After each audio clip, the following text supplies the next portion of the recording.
সিরা পড়েছেন কারা কারা? হাত তোলেন তো। সিরা, রাসূল সাল্লাল্লাহু আলাইহি ওয়াসাল্লাম সিরাতুন নবী পড়েছেন পুরো? খুব কম, প্যাথেটিক। আমি ভেবেছি আপনারা সবাই তো হাত তুলবেন। এরপরের প্রশ্ন থাকবে কয়টা সিরায়ের বই পড়েছেন। আমি সেকেন্ড কোয়েশ্চেনটা রেডি করে রেখেছিলাম, কিন্তু সেটা আমি করতে পারলাম না। এরপরে যদি কখনো আপনাদের সাথে দেখা হয় তাহলে জিজ্ঞেস করবো সিরায়ের কয়টা বই পড়েছেন, সিরা পড়েছেন কেন, এই প্রশ্ন করব। আমি বুঝাতে পেরেছি আপনাদেরকে? একজন দ্বীনের দায়ী তিনি সিরা পড়বেন না, এটা তো হতেই পারে না। যিনি দাওয়াতি কাজ করবেন, দ্বীনের কাজ করবেন, দ্বীন প্রতিষ্ঠার কাজ করবেন, তিনি সিরা পড়বেন, এটা কিভাবে হয়? অসম্ভব, ইম্পসিবল। সাহাবায়ে কেরামরা তারা বলেছেন কুন্না নুআল্লামু মাগাজিয়া রাসূলিল্লাহি সাল্লাল্লাহু আলাইহি ওয়াসাল্লাম কামা নুআল্লামু আস-সূরাতা মিনাল কুরআন। আমাদেরকে আমাদের বাবারা, তাবেঈরা বলছেন, আমাদের বাবারা মানে সাহাবীরা আমাদেরকে রাসূলের সিরা, রাসূলের যুদ্ধ বিগ্রহ ঠিক তেমনি ভাবে পড়াতেন যেমনি ভাবে আমাদেরকে কোরআন পড়াতেন, কোরআন শেখাতেন। Without reading Sirah, understanding the strategy of the Prophet sallallahu alaihi wasallam, how can you become a da'i of Islam, an activist for Islam? ইসলামের অ্যাক্টিভিজমের জন্য আপনাকে সিরা জানতে হবে, কারণ রাসূলুল্লাহ সাল্লাল্লাহু আলাইহি ওয়াসাল্লাম তো ইসলাম এর কাজই করেছেন যেটি আপনি ইউরিদুনা লিইউতফিহু আল্লাযী আরসালা রাসূলাহু বিল হুদা ওয়া দীনিল হক লিইয়ুযহিরাহু আলা দ্বীনি কুল্লি। তার যে কাজ, সেই কাজটি তিনি আপনাদের স্কন্ধে, আপনাদের শোল্ডারে অর্পণ করে গিয়েছেন। তা আপনারা সে কাজ কিভাবে করবেন? তার দাওয়াতি কৌশল যদি আপনারা না জানেন, অথবা তিনি কিভাবে মদিনা রাষ্ট্র তৈরি করেছেন সেটা যদি আপনারা না জানেন, তাহলে how come that you will be in the position to preach Islam and establish Islam on the earth of Allah? সিরা পড়তে হবে। সিরা কি করতে হবে? এটা কি ওয়াদা, প্রমিস? ইনশাআল্লাহ আপনাদের সাথে এরপরে কখনো যদি দেখা নাও হয়, তাইলে কমপক্ষে এরপরে কোনো আয়োজনের আগে আপনার সিরা পড়বেন। প্রত্যেকের বাসায় সিরার একটা গ্রন্থ অবশ্যই থাকতে হবে, সিরাতুন নবী প্রত্যেকের বাসায় অবশ্যই থাকতে হবে, মাস্ট। যেমনি কোরআন থাকে তেমনি সিরা থাকবে, কারণ সিরা ছাড়া কোরআন বুঝবেন না, আর সিরাতুন নবী ছাড়া আপনি দিনও প্রচার এবং প্রতিষ্ঠা কিছুই করতে পারবেন। সিরা জানতে হবে। আপনি কোরআন বুঝবেন কিভাবে? কারণ কোরআন তো তার উপরে নাজিল হয়েছে, এবং কোন সিচুয়েশনে কি কাজ করতে হবে তা আপনি কিভাবে জানবেন যদি আপনি সিরাতুন নবী না জানেন?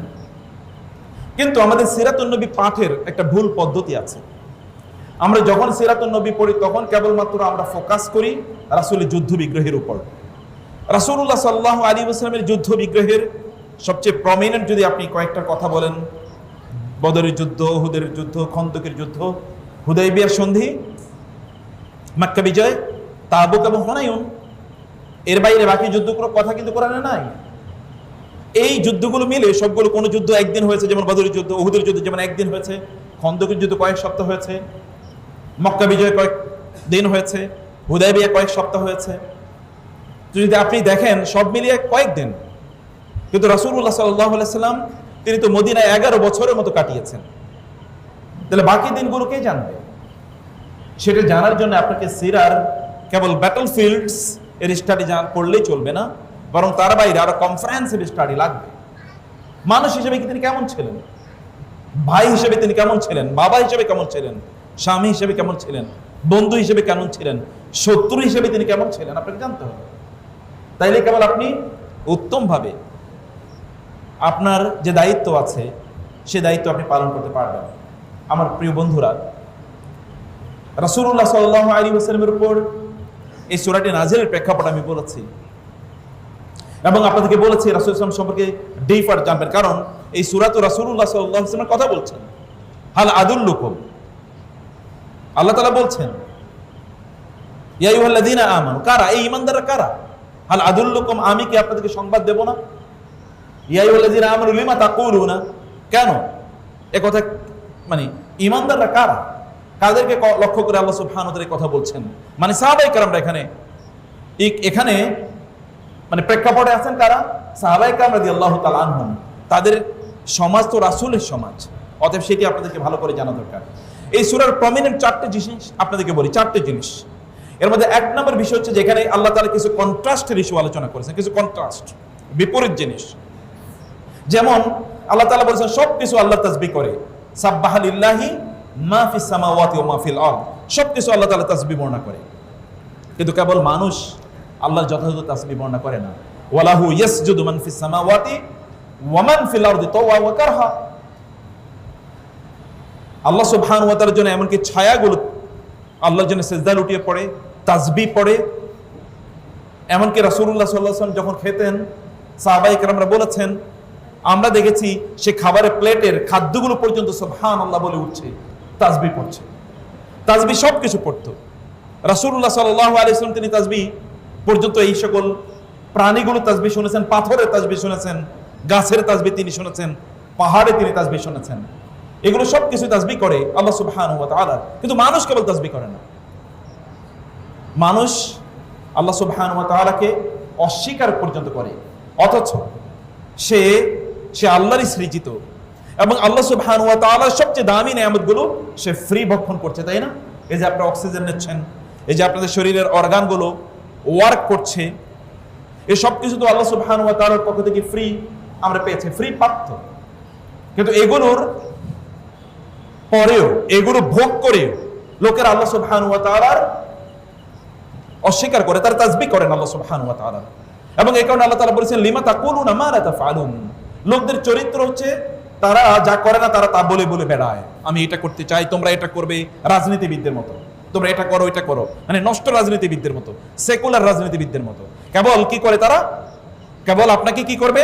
কিছু কথাবার্তা বলবে, কারণ তাদের কমিটমেন্ট একটা, তাদের মুখ বিক্রি করে তারা চলতে চায়। আল্লাহ তাআলা বলেছেন, ইয়াকুলুনা বিআফওয়াহিহিম মা লাইসা ফি কুলুবিহিম। তাদের মুখে এমন কথা আসে যেটা তাদের অন্তরে নাই। আল্লাহ সুবহানাহু ওয়া তাআলা কোরআনে এই জাতীয় ব্যক্তিদের চরিত্র উল্লেখ করেছেন। কিন্তু এর বিপরীতে রাসূলুল্লাহ সাল্লাল্লাহু আলাইহি ওয়াসাল্লাম তিনি মদিনার সমাজ, তিনি তো মদিনার রাষ্ট্রপ্রধান, এবং তারপরে সাহাবায়ে কেরাম রাদিয়াল্লাহু তাআলা আনহু, যারা খোলাফায়ে রাশেদা এবং অন্যরা, তারা কিভাবে রাষ্ট্র পরিচালনা করেছেন। তারা এদের মতো নয় যে যা বলেছে তা তারা করে নাই, বরং তারা যা বলেছে তা তো করেছেই, যা বলেনি তাও তারা করেছে। কারণ তারা জানে এই কমিটমেন্ট কেবল মানুষের সাথে না, এই কমিটমেন্ট কার সাথে? আল্লাহ সুবহানাহু ওয়া তাআলার সাথে।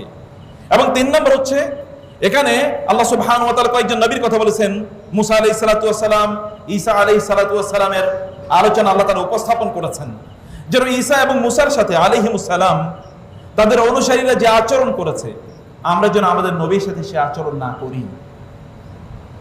আল্লাহ সুবহানাহু ওয়া তাআলা বলেছেন, ওয়ালা তাকুনু কাল্লাযিনা আদাউ মূসা ফাবাররাহু আল্লাহু মিম্মা ক্বালু। তোমরা তাদের মতো হয়ো না যারা মুসা আলাইহিস সালাতু ওয়াস সালামকে কষ্ট দিয়েছিল, এবং মুসা আলাইহিস সালাতু ওয়াস সালামের ব্যাপারে তাদের যে অভিযোগ ছিল, সেই অভিযোগ থেকে আল্লাহ সুবহানাহু ওয়া তাআলা, বা অপবাদ ছিল, সেই অপবাদ থেকে আল্লাহ সুবহানাহু ওয়া তাআলা মুসা আলাইহিস সালামকে মুক্তি প্রদান করেছেন। আল্লাহ সুবহানাহু ওয়া তাআলা বলেছেন, যখন মুসা আলাইহিস সালাম বলেন, ইয়া কওমি লিমা তুযুনানি, হে আমার জাতি, কেন তোমরা আমাকে কষ্ট দিচ্ছ, কেন তোমরা আমাকে কষ্ট দিচ্ছ। আবার ঈসা আলাইহিস সালাতু ওয়াস সালামের কথা যখন তিনি বলেছেন, ইয়া বানি ইসরাঈলা ইন্নী রাসূলুল্লাহি ইলাইকুম মুসাদ্দিকাল লিমা বাইনা ইয়াদাইয়া মিনাত তাওরাত। ঈসা আলাইহিস সালাতু ওয়াস সালাম তার জাতিকে লক্ষ্য করে তিনি যা বলেছেন, বানি ইসরাঈলকে লক্ষ্য করে। এবং তারা ঈসা আলাইহিস সালাতু ওয়াস সালাম এবং মুসা আলাইহিস সালামের অনুসারীরা, মুসা আলাইহিস সালাম অবাধ্য হয়েছেন, আমরা যেন আমাদের রাসূলের অবাধ্য না হই, এই কথা এখানে আছে কন্ট্রাস্ট। ওরা যা করেছে তার বিপরীত তোমরা করো।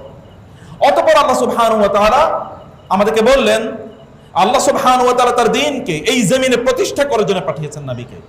হুয়াল্লাযী আরসালা রাসূলাহু বিল হুদা ওয়া দীনিল হাক্কি লিইয়ুযহিরাহু। এরপরে আল্লাহ তাআলা বলেছেন, ওয়ালাউ কারিহাল মুশরিকুন ওয়ালাউ কারিহাল কাফিরুন। যদিও কাফেররা এবং যদিও মুশরিকরা তারা অপছন্দ করে, কিন্তু আল্লাহ সুবহানাহু ওয়া তাআলা তারা চায় আল্লাহর আলোকে, আল্লাহর নূরকে, মানে আল্লাহর দ্বীনকে তাদের মুখের ফুৎকারের মাধ্যমে তারা কি করে দেবে, এটাকে নিভিয়ে দেবে। কিন্তু আল্লাহ সুবহানাহু ওয়া তাআলা তার জমিনে তার নূরকে, মানে তার দ্বীনকে প্রতিষ্ঠিত করবেনই করবেন। সেটা আল্লাহ সুবহানাহু ওয়া তাআলা করবেন, হয় আপনাদেরকে নিয়ে অথবা আপনাদেরকে বাদ দিয়ে। কারণ আল্লাহ সুবহানাহু ওয়া তাআলা বলেছেন, যদি তোমরা আল্লাহ সুবহানাহু ওয়া তাআলার দ্বীনকে প্রতিষ্ঠা না করো, তাহলে আল্লাহ সুবহানাহু ওয়া তাআলা এমন একটা জাতি নিয়ে আসবেন, সুম্মা লা ইয়াকুনু আমসালাকুম, তারপরে তারা তোমাদের মতো হবে না। ওয়াদাল্লাহু আল্লাযীনা আমানু মিনকুম ওয়া আমিলুস সালিহাতি লা ইস্তাখলিফান্নাহুম ফিল আরদি কামা ইস্তাখলাফাল লাযীনা মিন ক্বাবলিহিম ওয়া লা ইউমাক্কিনান্না লাহুম দীনাহুম আল্লাযী ইরতাদা লাহুম ওয়া লা ইউবাদদিলান্নাহুম মিন বা'দি খাউফিহিম আমনা ইয়াবুদুনানি লা লা ইউশরিকুনা বি শাইআ। আপনাদের মাধ্যমে আল্লাহ সুবহানাহু ওয়া তাআলা এই জমিনে আল্লাহর দ্বীন প্রতিষ্ঠা করবেন। কেবল আপনারা দুটো কাজ করতে হবে। একটা কাজ হচ্ছে আপনারা কেবল ইবাদত করবেন কার? আল্লাহ সুবহানাহু ওয়া তাআলা। আল্লাহর ইবাদত করবেন, আল্লাহর কাছে আত্মসমর্পণ করবেন। গোটা পৃথিবী আপনাদের কাছে আত্মসমর্পণ করতে বাধ্য হবে। আপনার সিজদায় লুটিয়ে পড়বেন আল্লাহ সুবহানাহু ওয়া তাআলার কাছে। গোটা পৃথিবীকে আল্লাহ সুবহানাহু ওয়া তাআলা আপনাদের সেবা দাসে পরিণত করে দেবেন। ওয়াসাখখারা লাকুম মা ফিস সামাওয়াতি ওয়াল আরদি ওয়া আসবাগা আলাইকুম নি'আমাহু যাহিরাতান ওয়া বাতিনা। তোমরা কি চোখ মেলে তাকিয়ে দেখো না যে সবকিছু আমি তোমাদের অনুগত করে দিয়েছি?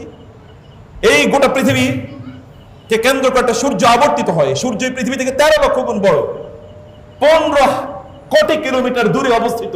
সেই সূর্যের কেন্দ্রবিন্দু কিন্তু আপনারা। সূর্যের আলো পাওয়ার সবচেয়ে বেশি অধিকার আছে আপনাদের।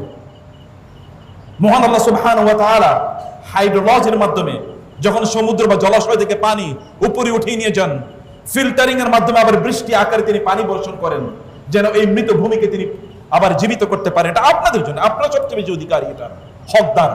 অন্যরা তো এটা জুলুম করে খাচ্ছে, কিন্তু আপনার এটার প্রকৃত হকদার। আল্লাহ তাআলা বলেছেন যে উলাইকা হুমুল ওয়ারিসুন, এটা হচ্ছে প্রকৃত অধিকারী। ওয়ালাকাদ কাতাবনা ফিজ জাবুরি মিন বাদি যিকরি আন্নাল আরদা ইয়ারিসুহা ইবাদিয়াস সালিহুন। আল্লাহ তাআলা আসমানি কিতাবগুলোতে প্রিডমিনেন্টলি একটা কথা সব আসমানি কিতাবের কমন, তা হচ্ছে এই জমিনের মালিক হবে ইবাদিয়াস সালিহুন, আমার নেককার, আমার দিনদার, আমার সৎ এবং যোগ্য বান্দারা। এই জমিনের মালিক হবে কেবল আমার সৎ এবং যোগ্য বান্দারা। কিন্তু আপনাকে অর্জন করতে হবে সততা এবং যোগ্যতা। এটা অর্জন করার 1 নম্বর ধাপ হচ্ছে আপনাকে অবশ্যই আল্লাহ সুবহানাহু ওয়া তাআলার বান্দা হতে হবে, আল্লাহর কাছে আত্মসমর্পণ করতে হবে। মান তাওয়াদা লিল্লাহি রাফাআহুল্লাহ। কেউ যদি আল্লাহর জন্য মাথাকে নিচু করে দেয়, আল্লাহ সুবহানাহু ওয়া তাআলা তার মাথাকে উঁচু করে দেন অন্যদের সামনে।